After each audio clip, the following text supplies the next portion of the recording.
I'll start with the present and work my way back. In 2023, I was in transition for a while. So I thought the best thing was to let my baby stay with his dad so he wouldn't have to live that life with me. I took my son to his family. We had got to a better place with co-parenting. At this point, we had like 3 visits with no problem. So I really felt that everybody was capable and understood his care. So on the 4th day, I got a call at 11 p.m. They said the baby is in the hospital. They're about to transfer him. The problem for me was that I had talked to the father and the grandmother that same day, and they had never stated that there was any issue with the baby. Normally, when the baby would visit, because I had set the visits up with the grandmother, normally the baby would stay with the grandmother at the grandmother's house, but they did some like slick shady stuff and he was at the dad's house. So this is the first visit without the grandma at the dad's house. And they called me, and his girlfriend at the time was like, oh, you're not gonna go be with your child? I'm like, what is going on? Tell me what's going on, because I talked to y'all earlier and it didn't seem like it was no problems. And it turned into a whole argument, really lack of accountability. And they were going to let the baby ride in the ambulance, almost 2-hour ride by himself. Absolutely not. And PTSD is a very real thing, because the last time I got a call from the father at 11 p.m. about the baby going to the hospital, it was the day that changed our life forever. So I really didn't know how to take it. And we can talk about how people use anger to avoid accountability. We can talk about the character flaws of a person that will want a baby, a 4-year-old, to ride by themselves in the ambulance. But we have eyes and ears.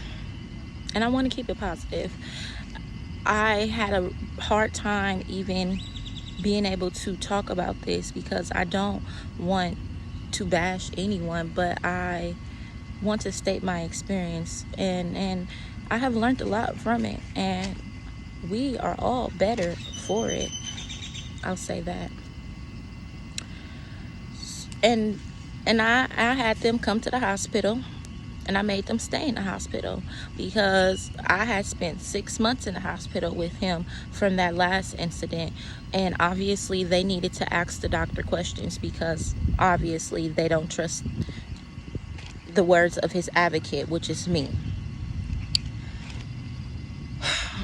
And so the problem was, my baby has a G-tube, along with epilepsy.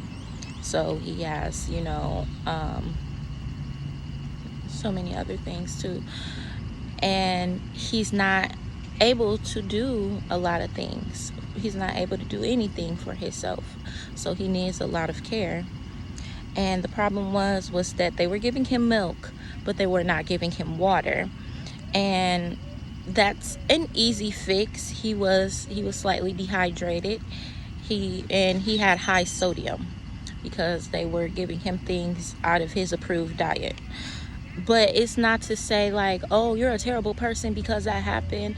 This is a learning experience, and there are learning curves. But the person who has been with him for the past 5-6 years now will be able to tell you what the problem is and how to address the problem, if you can admit that there is a problem. And it's not nothing wrong with not knowing. It's something wrong with not finding out. Yes. So he can't take liquids by mouth. We've had this conversation previously, because at the last visit, the girlfriend at the time was giving him water by mouth. She said his lips were a little dry. That's the beginning of dehydration. And I told them he cannot take water by mouth. He only takes water by G-tube. He can only have thick liquids by mouth, and barely even that. So although I make sure that I gave them a care list and they can fully understand what's necessary for him and what is not, this still happened. I wrote this down, but it's so hard to talk about this.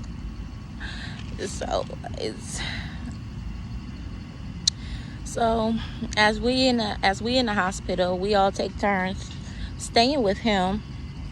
Like they sleep there with him, but I come back and visit. I'm the daddy now. Okay, whatever. And we had great team building conversations. I thought that we would be on a different page. I thought that we could be a team. I thought that we could be a team. So, but I knew that until that we got to a better place in his care, I knew that he couldn't go back with them. But now I'm in transition. So we leave the hospital and me and him go to an Airbnb. My son was still with the other grandmother. My oldest son was still with the other grandmother. So my mentor went to go and get him. After a while, I could no longer stay in Airbnb. I'm a single mother that is unemployed. My money is very short. And so I went to the father and I asked him for help. That's a no-go. I'm not able to get a work from home job as I'm staying in a hotel. That just does not work, and I've been out of work for 5 years, so I have a huge gap. Nobody wants to hire me, for real. It's so hard to talk about this. And he knew that I had his child. He knew what I was going through. And when I came to ask for money, him and his girlfriend just laughed in my face. Thought a hearty laugh. Thought it was the most enjoyable thing ever that I and his child were in a hotel. And they were like, "Oh, you homeless? Go get your stuff." If I'm homeless, your child homeless. So I continue though. And God is so good to me. God is always so good to me. I don't even know why I ever even looked to flesh. I don't know. But I lacked a lot of boundaries at that time. I do know. I lacked a lot of boundaries, and I felt that I had to keep pushing for him to be a father. I was really stuck on justice.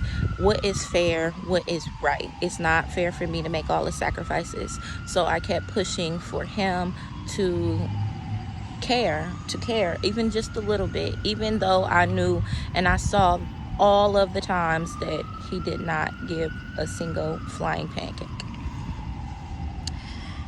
So I humbled myself and I went to a shelter because I couldn't make it. And that's a whole different story in itself, because baby. So I was 1 month away from getting my place, and I lost my storage with all of my baby equipment, all of the things we've been having and getting, because I have been preparing myself to move for a whole year. So we lost everything. We had a suitcase to 3 people and boxes of Pediasure. We're balling.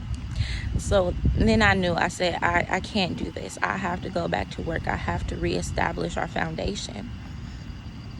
Because again, I'm in a city by myself. I don't know many people because I'm always in the house. I don't go anywhere but the doctor, therapy, grocery store, laundromat, Family Dollar for fun, walk to the park. That is my life. That was my life. That was my life. That was my life. That is not my life anymore. We live in it. And I went back to the daddy and I said, well, can you can you just get him while I, finish this up? Could you just get him? And the response that I got was, you don't run nothing. I'm not trying to run nothing. I'm trying to finish this race. I don't care about your life beyond the understanding that you are a father to a child with medical needs. Before I could even get my son out the hospital, 2 people had to be trained to take care of him, because this is not a one-person job at all. So I kept pushing, and I was still pushing. I was still pushing too hard.